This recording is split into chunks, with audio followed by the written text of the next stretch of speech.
Bienvenue à tous, mesdames, messieurs. Interdiction des élections des recteurs et autres responsables dans les universités du Bénin. La décision actée par décret de 118-441 du 20 septembre 2018 continue de faire des vagues. 4 mois n'auront visiblement pas suffi aux différents acteurs concernés pour harmoniser leur point de vue. Le gouvernement tient à procéder à l'avenir à des nominations au niveau des postes électifs. Les enseignants, par contre, optent pour le maintien de la mesure en cours. Les élections ou rien. Une divergence de vue accrue qui aura motivé en début de semaine un communiqué de l'intersyndicale des enseignants du supérieur dénonçant une tentative de passage en force de l'autorité et appelant par là même la communauté universitaire à la vigilance, mais surtout à la mobilisation. Protestation au Bénin autour de l'appel à la nomination dans les universités, de la diversion ou une crainte légitime. Mesdames, Messieurs, c'est le thème qui, pendant 45 minutes, nous réunira ce jour-ci pour l'instant. Débat de votre émission 100% Bénin.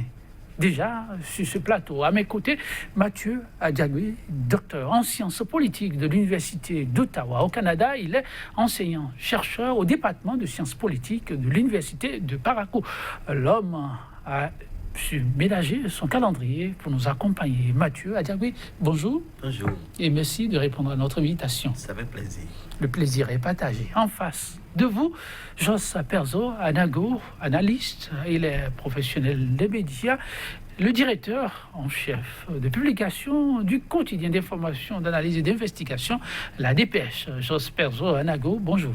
Bonjour chers confrères et bonjour aux téléspectateurs de Sika TV. Merci et ils vous répondent à leur façon et merci aussi pour la disponibilité. Suspension des élections dans les universités nationales du Bénin après 4 mois d'attente pour un terrain d'entente jusque-là infructueux. L'intersyndicale des enseignants du supérieur a décidé de prendre ses responsabilités. Ce fut au travers d'une réunion qui a accouché d'un communiqué appelant à barrer la voie à l'imposture. Mathieu Adiagwe, de quoi s'agit-il exactement pour nos téléspectateurs qui certainement s'interrogent encore sur le pourquoi de ce communiqué et surtout maintenant?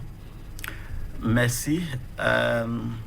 Vous savez, avant d'en arriver à ce communiqué, il faut essayer de comprendre l'esprit dans lequel les universités fonctionnent à travers le monde. Puisque nous ne sommes pas isolés du monde, le Bénin appartient non pas aux Béninois, mais au monde. Et à plus forte raison, justement, quand vous voyez les effectifs des universités nationales du Bénin, des gens viennent de partout à travers le monde. Et donc... Jusqu'à présent, c'est ainsi. Jusqu'à présent, c'est ainsi. Alors donc, pour prendre une décision qui engage la gouvernance des universités nationales du Bénin, il est de bonne loi que l'on tienne compte des normes internationales. Et quand on ne tient pas compte des normes internationales, permettez-moi l'expression, on construit des musées. Et quand on construit des musées, les autres qui riment avec le rythme du monde vous voient comme des sous-hommes. Et je suis désolé de parler en ces termes parce que, vous savez, l'université représente en quelque sorte le point de mire à partir duquel le développement d'une nation s'étend. C'est sûr. Et la démocratie que nous avons embrassée à partir de 90 n'est pas juste de type électoraliste au niveau de la tête de l'État.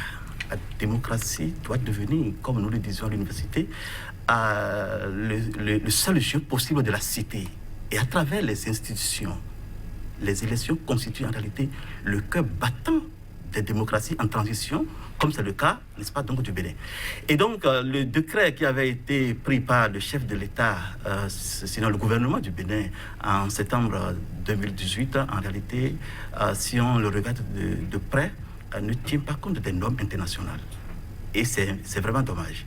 Et donc, les universitaires ont essayé donc de négocier avec le gouvernement pour essayer de trouver un terrain d'entente, puisque, souvenons-nous, les élections à l'université qui avaient été acquises à partir de 2006, n'est-ce pas, c'était donc au terme de longues luttes des universitaires, des professeurs, des enseignants, de tout le corps universitaire en réalité, pour essayer d'arrimer notre pays aux pratiques internationales.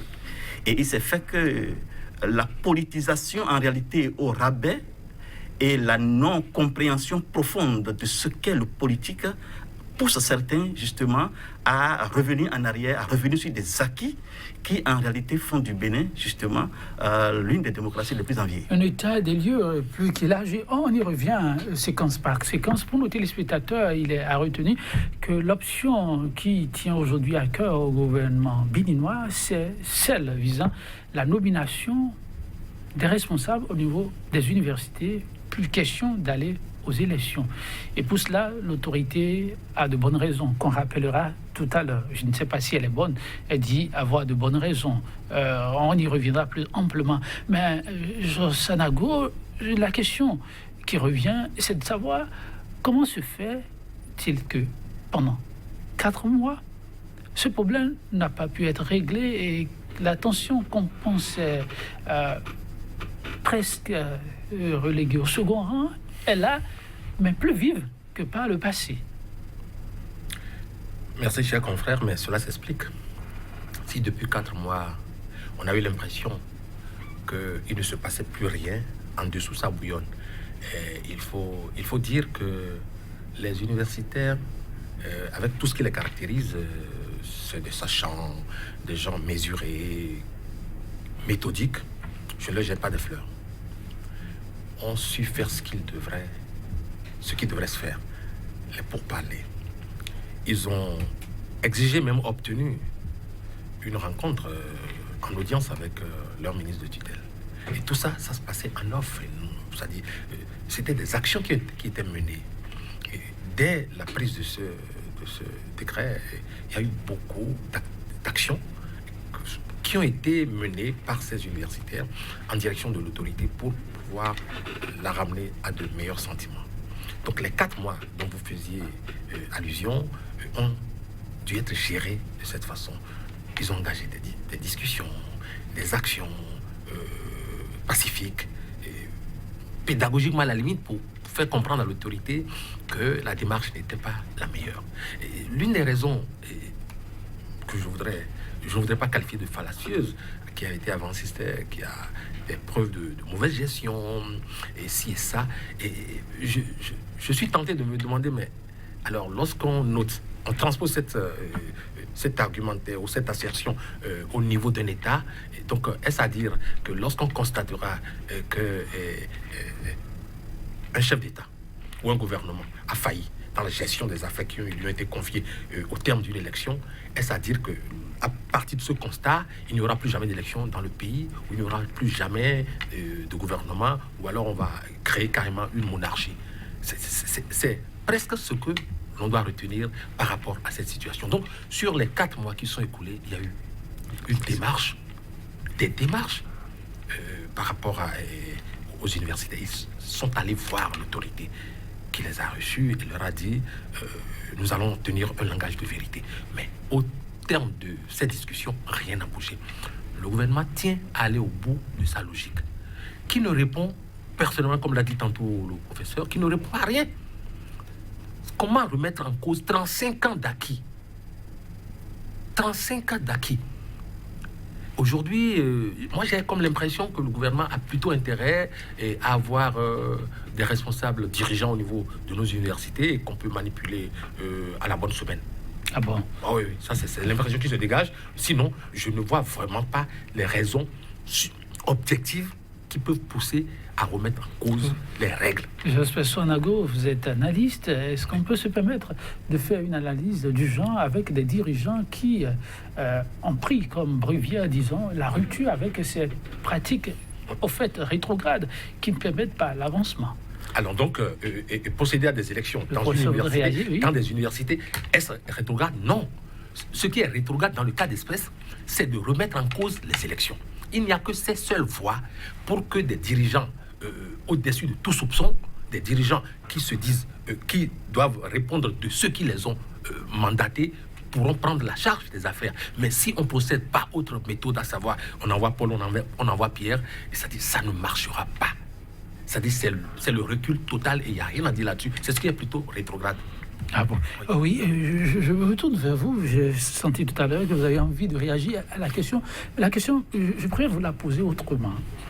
Il faut noter que l'autorité au niveau de l'enseignement supérieur reste l'un des vôtres. qui connaît la maison, qui est entouré de sachants. Alors, lorsque ceux-là se réunissent et pensent que c'est le modèle qu'il faut désormais, n'eût-il pas été plus sage de dire, on y va, quitte à voir s'il y a lieu de rectifier un peu le tir? Oui, je voulais réagir par rapport à la question, parce que, en fait, vous savez, dans les démocraties qui se respectent, quand on veut prendre une décision comme celle-là, on demande à des experts, des enquêtes, des recherches, puisque l'une des raisons fondamentales évoquées était la mauvaise gouvernance, la mauvaise gestion. C'est ça. Alors, l'autorité pouvait diligenter des enquêtes confiées à des sachants ou à ce qu'on appelle communément des chargés d'enquête ou de recherche dans les ministères et qui vont faire un travail scientifique. Et à partir des résultats de ce travail scientifique, on réunit alors les concernés, les différents acteurs des universités, y compris le conseil d'administration des universités, et on pose le débat, on pose le problème. Et à partir de là, on recueille les avis des uns et des autres et on fait une analyse scientifique des différentes interventions pour trouver justement un terrain d'entente, tout en n'oubliant pas les pratiques qui se sont révélées, n'est-ce pas, les plus rationnelles au niveau mondial. Puisque dans aucune université, je peux vous le dire avec certitude, pour avoir passé les 20 dernières années au Canada et avoir étudié justement au Canada et dans l'une des universités les plus prestigieuses du Canada, alors parler de nomination à l'université relève de l'anathème.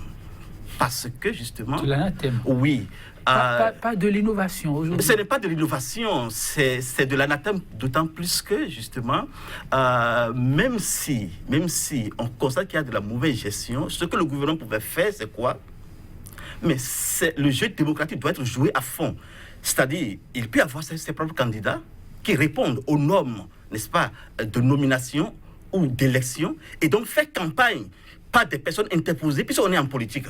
Fait des campagnes pour que le candidat puisse être élu. Parce que l'acquis de la démocratie, l'acquis de la démocratie pour rien au monde ne doit être bafoué ou remis en cause par ce que j'appellerais, n'est-ce pas, les relents de la féodalité. Nous sommes au 21e siècle, nous sommes en 2019. Et imaginez un instant, vous voyez, prenons par exemple la classification des universités au niveau mondial et précisément au niveau africain. Oui. Les critères que les classificateurs utilisent et qui ne sont pas des analystes de moindre qualité, le mode de gouvernance des universités. Sur ce plan précis, est-ce que c'est des nominations? Est-ce que c'est des élections? Et qui sont ceux qui sont élus à la tête de ces universités, de ces facultés ou de ces écoles ou instituts? Quel est le calibre? Des paramètres qui comptent. Ce sont des paramètres que l'on prenne en compte dans la classification des universités. Et si vous prenez par exemple la classification qui a été faite pour les universités africaines, c'est les Sud-Africains qui raflent le record. Et il n'y a pas de pays francophone. C'est quoi le secret? Mais c'est ça, utiliser les normes internationales. Je vous donne par exemple, lorsque vous allez en Afrique du Sud, et j'ai eu l'occasion de rester à Rhodes University pendant un an en postdoc. Alors, même le directeur, même adjoint du département, il est élu. Il est élu. Il n'est pas nommé. Il n'est pas nommé. Il est élu par les pairs. Pourquoi? Parce que si, en réalité, nomination devrait y avoir, ça enfreint les règles qui régissent la vie des universitaires. Je vous dis par exemple, ce n'est pas le Bénin qui a inventé les universités. C'est d'autres peuples qui avaient inventé, même si nous avions notre mode, n'est-ce pas, d'éducation, mais les universités ont été inventées par des peuples d'ailleurs et qui ont établi les règles qui gouvernent cette institution de savoir. Cela n'empêche pas que les autorités apportent leur petite touche. Oui, les autorités apportent leur petite touche tout en ne faisant pas en réalité de sorte que nous soyons en déphasage avec les normes internationales. Parce qu'il y a quelque chose qui est très important. Lorsqu'il s'agit par exemple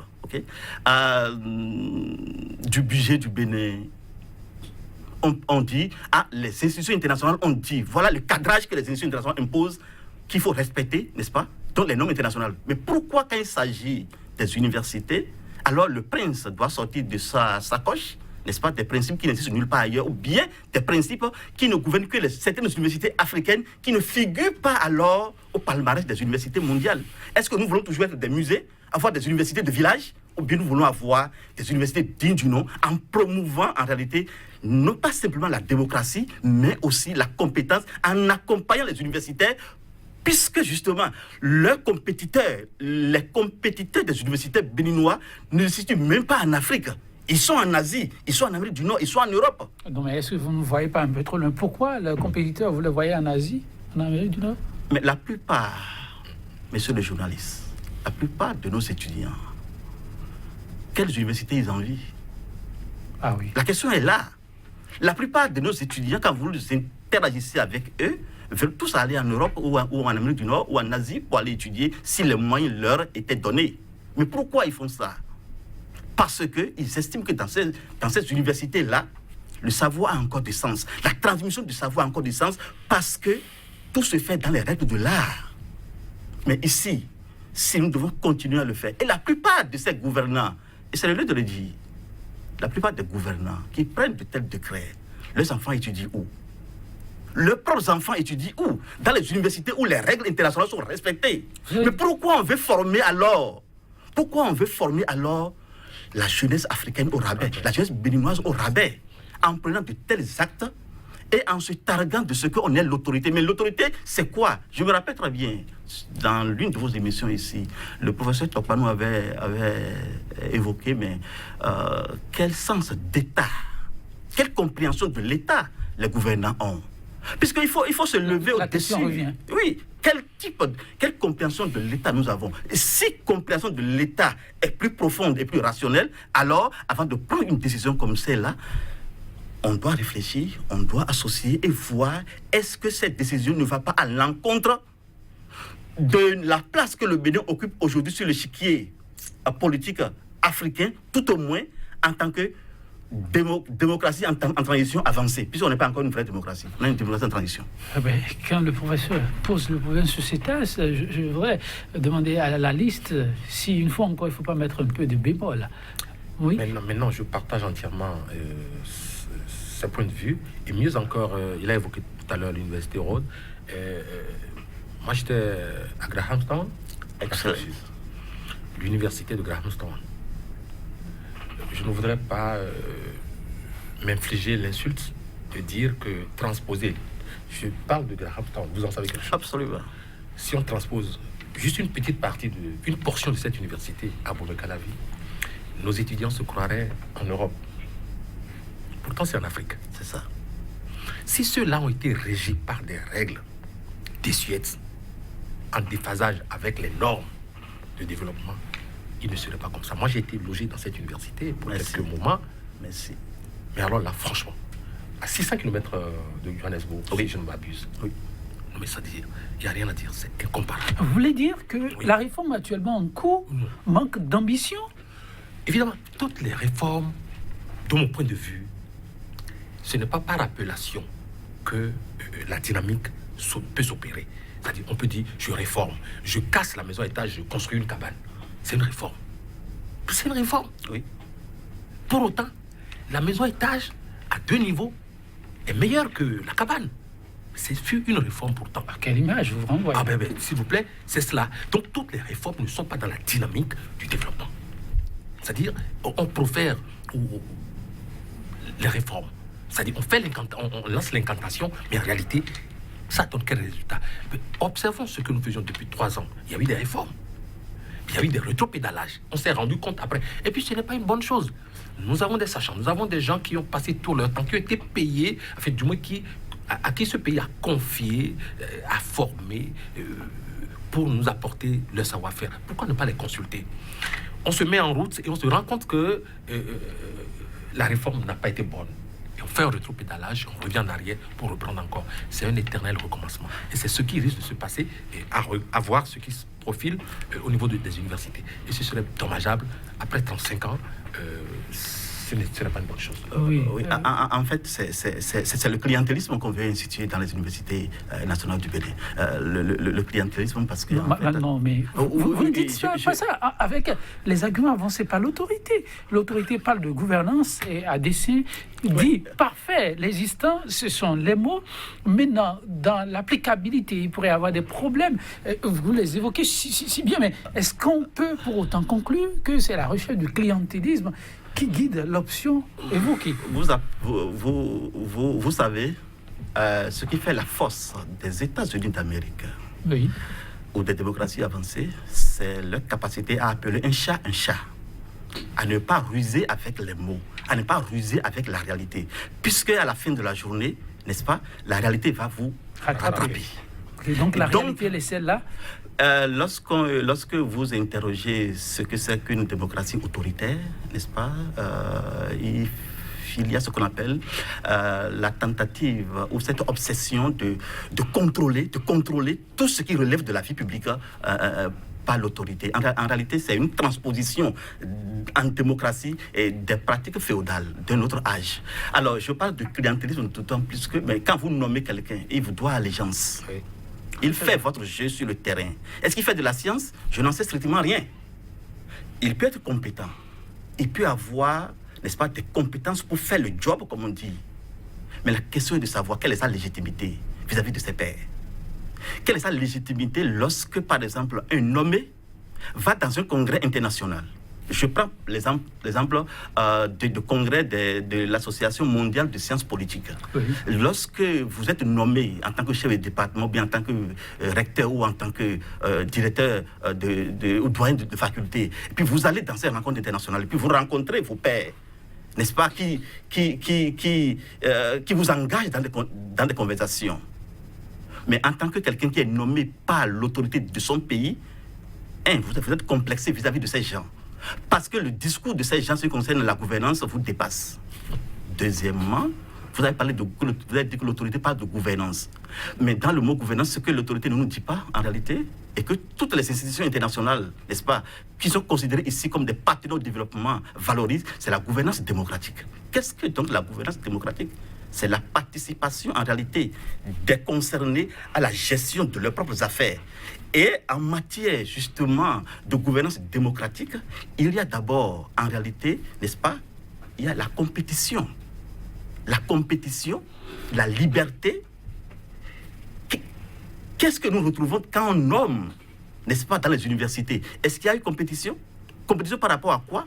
Est-ce qu'il y a la liberté d'action? Liberté par rapport à quoi? Alors, celui qui est nommé est tenu de mettre en application l'agenda qui lui a été confié, les cahiers de charges qui lui ont été confiés par l'autorité qui l'a nommé, donc, dont il répond. Et donc, il n'est plus libre dans les initiatives rationnelles pour porter à un certain niveau, n'est-ce pas, le département, la faculté ou l'université qui lui a été confiée.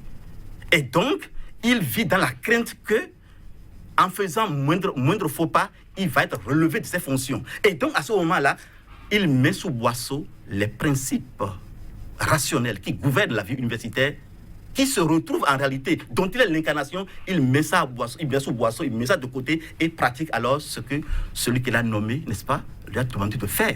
Et c'est ça, le clientélisme en réalité. Contrôler l'instance universitaire plutôt que de promouvoir, n'est-ce pas, les universités nationales du Bénin. Je vous dis par exemple, si travail il y a beaucoup de travail à faire, n'est-ce pas, au niveau du gouvernement par rapport aux universités nationales du Bénin.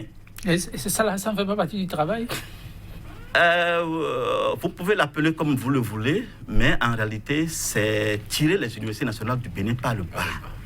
Et ça ne nous honore pas. Ça n'honore pas notre démocratie, d'autant plus que dans les institutions qui gouvernent la vie dans un État, il s'est fait que l'université est l'une des principales institutions. Et on dit souvent chez nous que le poisson pourrit par la tête. Lorsqu'on commence par nommer dans les institutions universitaires, imaginez un peu la qualité de la démocratie, n'est-ce pas, de notre démocratie, que nous avons valablement et vaillamment acquise de haute lutte, parce que souvent on a tendance à oublier que pendant la Révolution, n'est-ce pas, des nominations, des abus, jusqu'à ce que le président Boni Yayi a pris la décision sur lui donc d'accepter les doléances et les lobbies des enseignants pour sortir un décret sur l'élection des responsables universitaires.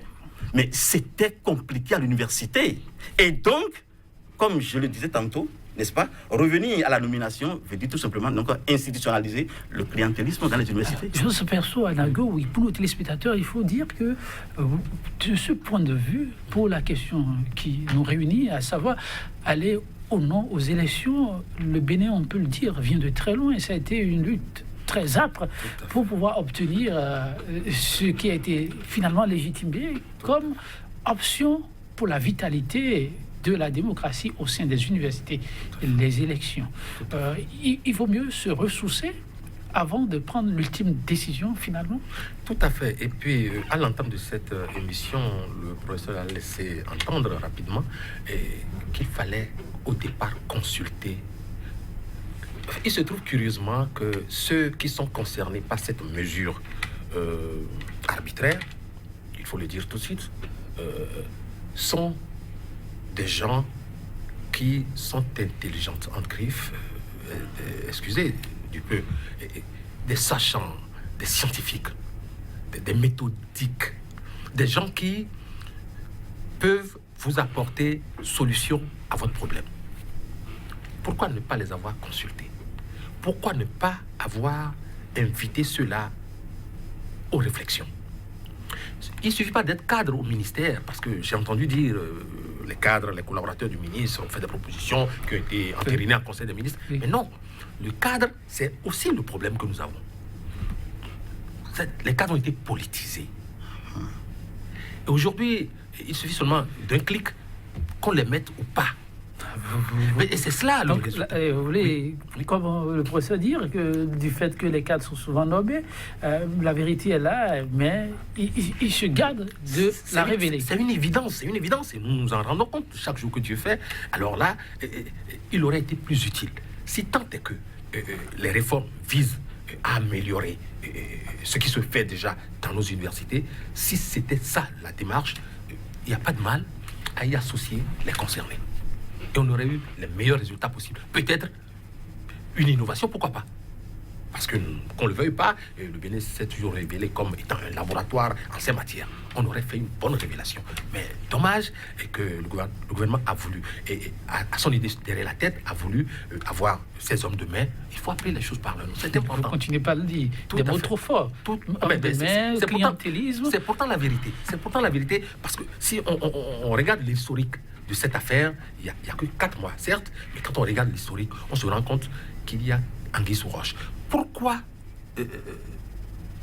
tergiverse-t-on le débat? Pourquoi ne veut-on pas écouter les autres? Pourquoi ne veut-on pas les associer à la réflexion? Mais si c'est ce qui nous concerne. Mais l'autorité a donné une réponse à ça. Pourquoi ne veut-on pas les associer? Le temps presse. Et s'il faut s'asseoir, multiplier les réunions, multiplier les réunions... C'est la meilleure méthode d'en imposer aux autres. Voilà, en fait. Mais est-ce qu'on est obligé d'appliquer ces réformes-là maintenant? Il y a un gros financement de combien de milliards de dollars qui attendent et que si on ne le fait pas dans le temps et dans l'espace, les universités vont s'effilocher. Je ne comprends pas. La vérité est là aujourd'hui. C'est vrai. Et moi, c'est vrai, je jette un pavé dans la mare pour dire l'autorité voudra aller jusqu'au bout de sa logique. On en a déjà eu des cas du genre dans d'autres situations. Et c'est possible. Ils vont forcer la porte, ils vont foncer tête baissée, aller jusqu'au bout, quitte à constater après que ça n'a pas marché. Et moi, je voudrais avertir les professeurs et leur dire, c'est une suggestion, de ne même pas s'aventurer à aller se plaindre à la Cour constitutionnelle. Là encore, c'est du pipeau. Ah bon, la seule alternative... Vous n'avez pas dit ça? Ah ben bien sûr. La seule alternative qui pourrait éventuellement s'offrir à eux, c'est peut-être la Cour suprême. Sinon, je dis la seule qui pourrait s'offrir. Oui. Non. Pourquoi voir déjà l'issue sous ces aspects-là? Ne pas espérer que sous peu, l'autorité puisse les appeler pour, cette fois-ci, prendre langue et de la meilleure façon qui soit. C'est un souhait. C'est un souhait. Si cela se fait cet après-midi ou demain, pourquoi pas? On ne peut que applaudir. Parce qu'en fait, l'université n'appartient pas au gouvernement, ça appartient au Bénin. Je suis concerné. C'est cela le problème. C'est ça. Je suis concerné.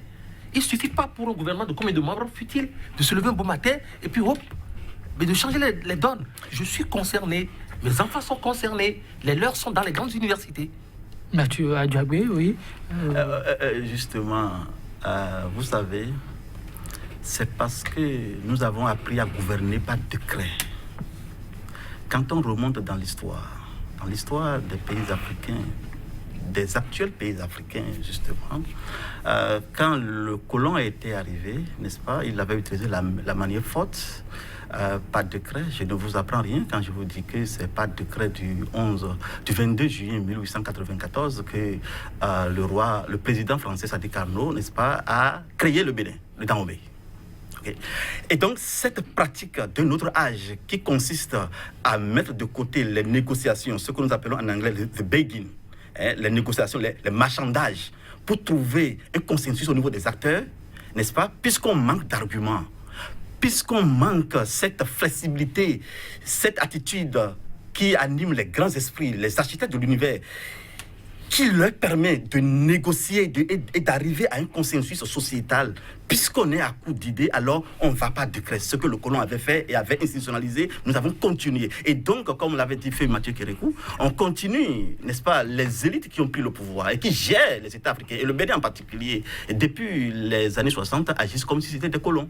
Ah, de nouveaux colons, non mais... le colon se trouve dans les idées, le colon se trouve dans les manières de faire, le colon se trouve dans les institutions. La couleur compte très peu, c'est les démarches, c'est ça. C'est la démarche qui consiste justement à aller vers l'autre, à être ouvert, à ne pas se prendre pour le dépositaire du pouvoir. Comme l'a dit monsieur le journaliste tout à l'heure, l'université n'appartient pas au gouvernement. Ça appartient à l'État béninois. Et l'État ne se réduit pas au gouvernement. L'État, justement, est une structure historique qui est constituée par les pluralistes, n'est-ce pas, du gouvernement et de la société civile. Et dans la société civile, qui constitue en réalité le breviaire, donc, du gouvernement, n'est-ce pas, avant qu'un gouvernement n'agisse, il doit toujours interagir avec la société civile. Puisque la société civile reste, mais le gouvernement est passager. Quelques membres du gouvernement, ils vont passer après 5 ans.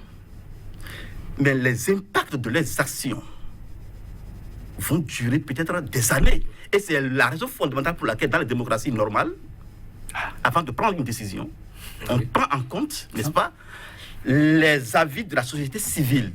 Et cette société civile, qui n'est pas une société civile importée, mais qui respire du sang, qui respire de l'oxygène, qui respire des principes que nous appelons de survie de la nation, cette société civile est mieux placée pour amener le gouvernement à prendre des décisions qui, en engageant la vie de la nation, va aider justement cette nation à survivre dans un environnement anarchique de rareté où le pouvoir est utilisé justement pour attribuer des ressources rares pour la société et non pour lui-même. De quoi il s'agit ici? Il s'agit de quoi? Il s'agit justement, à travers ce décret, comme l'on dit en Côte d'Ivoire, de se montrer qu'on est garçon. Mais on n'est pas garçon, on ne gouverne pas en tant que garçon, on gouverne en tant que démocrate. Ah bon? C'est cela. Mais, Jospesso, vu la posture de part et d'autre, j'ai senti comme du scepticisme, quitte à voir les deux acteurs s'asseoir et discuter. Les enseignants, à travers l'intersyndical, prennent de l'avance. Ils appellent à la vigilance, mais pas que ça, mais à la mobilisation. Mobilisation, pourquoi? On en aura besoin? Ah oui, tout à fait. Et je suis heureux qu'il y ait déjà 6 syndicats qui se soient réunis et qui aient pris cette décision salvatrice. Non seulement la vigilance, mais il faut être en veille permanente. C'est-à-dire, moi, je voudrais, à partir d'ici, les encourager à ne pas se laisser faire. Je ne le dis pas pour leur bien, je l'ai rappelé tantôt. Je suis concerné. Mes enfants aussi voudront aller à l'université. Je n'ai pas les moyens de les envoyer au-delà de nos frontières. Mais je voudrais que mes cousins, mes neveux puissent aller à l'université, dans l'une de nos universités, en sortir avec ce qu'il faut, et ce que j'admire aux autres, sous d'autres contrées. Mais ce n'est pas en engageant des réformes à la va-vite, au petit dimanche, qu'on va y parvenir. Ce n'est pas en engageant des réformes sans consultation de la base, ceux qui sont toujours important, la consultation. C'est important. Mais comment ne pas consulter ceux à qui... Comment faire aussi le bonheur de quelqu'un sans son avis? Je ne comprends pas, ce ne sont pas des bébés. Et comme pour vous compléter, j'ai l'habitude de dire dans les universités occidentales qu'entre le malade et le médecin, il n'y a que le malade qui puisse dire exactement là où il a mal. Voilà. Ce n'est pas le médecin. Si vous allez voir, n'est-ce pas, vous allez faire une consultation chez un médecin ou bien dans un cabinet médical, il vous interroge, mais de quoi vous souffrez? Ce n'est pas à lui de dire, voilà ce dont vous souffrez. C'est à vous de lui dire. Et il a l'intérêt justement de vous écouter et donc de faire le diagnostic par rapport au mal dont vous souffrez. Et c'est après ce moment-là que vous serez guéri. Mais si il se hasarde à faire le diagnostic à votre place, mais rassurez-vous, c'est une catastrophe. Rassurez-vous, votre fin se trouve très proche. Mais mieux, oui. Mon cher confrère, savez-vous, lorsque le gouvernement acte de ce qu'il y a mauvaise gestion aujourd'hui et qu'on doit y parvenir désormais par des nominations, mais dans un passé plus ou moins récent, dans l'une de nos universités, il y a eu des responsables qui ont été, dont les mandats ont été écourtés pour des faits de mauvaise gestion. C'est dire donc que dans cette même université, le mécanisme existe, ou les mécanismes existent pour corriger ce qui doit être corrigé. Lorsqu'on regarde un peu ce qui se passe dans le monde, dans les structures de l'État, on ne va pas me dire, je n'encourage pas la mauvaise gestion dans nos universités, certes, on ne me dira pas que c'est là-bas où c'est pire. Les outils existent, les textes existent aujourd'hui où le gouvernement peut taper du doigt, taper du poing sur la table, chercher à comprendre et mettre en demeure celui qui est passible de quelle condamnation que ce soit. Mais pourquoi on ne veut pas utiliser ces outils dont nous sommes dépositaires? Pourquoi on ne veut pas les utiliser? On veut envoyer son Jean et son Pierre. Alors, est-ce à dire que celui-là est exempt de mauvaises pratiques? Il y a un problème. Alors, y a-t-il un autre argument qui est contenu dans les réformes? Les arguments qui existent là, pour vous, ça ne tient pas la route. Ça ne tient pas la route. L'autorité doit savoir raison garder. Au-delà, l'autorité doit consulter ceux qui sont concernés par ces réformes en griffe. Mathieu Adjagui, oui, dans ce qu'on pourrait appeler plaidoyer, le communiqué, les autorités universitaires, pour faire plus précis, les universitaires ne se sont pas contentés d'appeler leurs pairs à la mobilisation, mais ils engagent toute la communauté universitaire. Exactement, puisque un doyen, un recteur ou un directeur du département, monsieur le journaliste, agit non pas simplement sur ses pairs, mais sur toute la communauté universitaire. Alors, cela veut dire quoi? Cela veut dire qu'en réalité, ce n'est pas seulement les professeurs d'université qui sont concernés par ce décret, mais tous ceux, y compris, n'est-ce pas, les fonctionnaires qui sont là, et au-delà, justement, parce que le monsieur le journaliste avait abordé une question très intéressante tout à l'heure, et au-delà, toute la communauté béninoise. Pourquoi? Vous savez, monsieur Nanko avait dit tout à l'heure qu'il faut continuer en rappelant le communiqué de l'intersyndical, la mobilisation. Rassurez-vous, on ne peut pas faire accepter à des universitaires ce que l'on peut faire servir, ce que l'on peut forcer dans la gorge du citoyen lambda. Et donc, le risque qu'il y a dedans, c'est quoi? C'est de connaître, n'est-ce pas, donc des mouvements de grève à l'université et de perturber alors la vie de nos enfants, de nos frères et sœurs, qui sont des étudiants. Et donc, une fois encore, les victimes de cette réforme qui se veut le bonheur, n'est-ce pas, donc des Béninois et des étudiants du Bénin, des universités du Bénin, n'est-ce pas? Je me demande qui seront alors les victimes de cette réforme ou de ce décret. Ah bon, vous êtes prêts à aller en grève? Mais les dispositifs actuels ne permettent pas d'aller en grève n'importe comment. Vous savez, il y a le politologue allemand qui s'est naturalisé américain qui dit que les règles, c'est ce que les États en font, c'est ce que les acteurs en font. Cela veut dire quoi? Cela veut dire que le décret a été écrit par des individus, par des êtres humains. Okay? Donc, des êtres humains peuvent aussi à un moment donné dire, mais attention, ce décret n'avantage pas la communauté dont nous voulons faire le bonheur et donc nous pouvons revoir la situation. Puisque les universités commencent, imaginez un instant, que les universités commencent par accepter des nominations du genre, que deviendra le Bénin? Je ne présume de rien, mais quand on appelle à la mobilisation, ça veut dire quoi? Alors, en termes politiques, la mobilisation est la seule façon de faire entendre sa voix à des autorités qui, en réalité, se passent des normes de la démocratie substantive de type tchoupétérien, n'est-ce pas, pour gouverner leurs États. Ce n'est que la mobilisation et aller dans un rapport de force. Avec ces prises de position, ces postures, c'est pas craindre pour ces universités. Déjà, avec la militarisation du campus, les étudiants qui ne ratent aucune occasion aussi pour protester, est-ce que ça ne va pas être finalement un foutou insoutenable? Non, mais vous parliez tantôt de la militarisation de l'université. Ce n'est pas à venir. C'est déjà un fait, malheureusement. Bon, ça c'est pour la sécurité, a dit l'autorité. Ce n'est pas pour autre chose. C'est pour d'abord la sécurité des usagers, donc des professeurs eux-mêmes et des élèves en plus. C'est-à-dire, les universités, en fait, je ne sais avec quels yeux les autorités regardent les universités.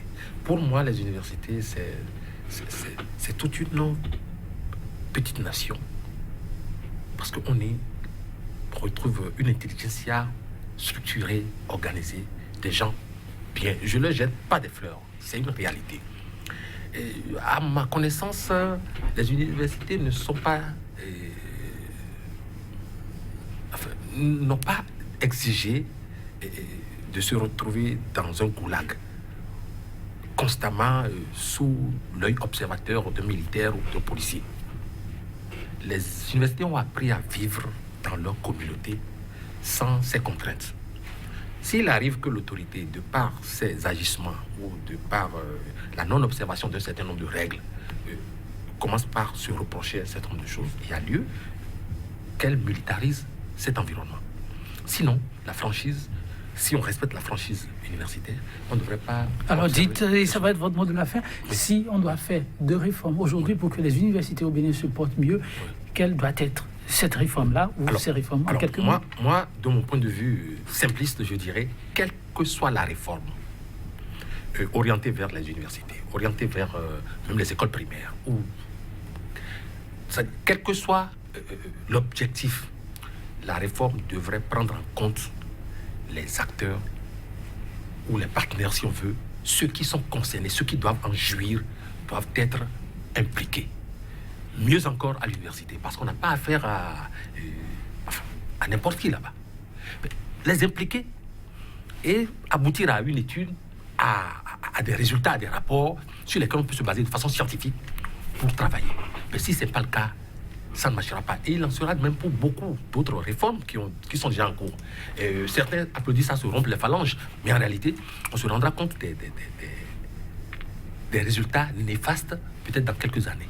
Merci, Jos Pesso Anago, merci pour la contribution. Oui, Mathieu Adjagbe, s'il y a une réforme majeure à faire, et quelle doit être celle-là, et celle en cours, quel est vraiment l'ultime appel à l'autorité? Il y a bien des réformes à faire à l'université. D'abord, il faut commencer par financer la recherche à l'université.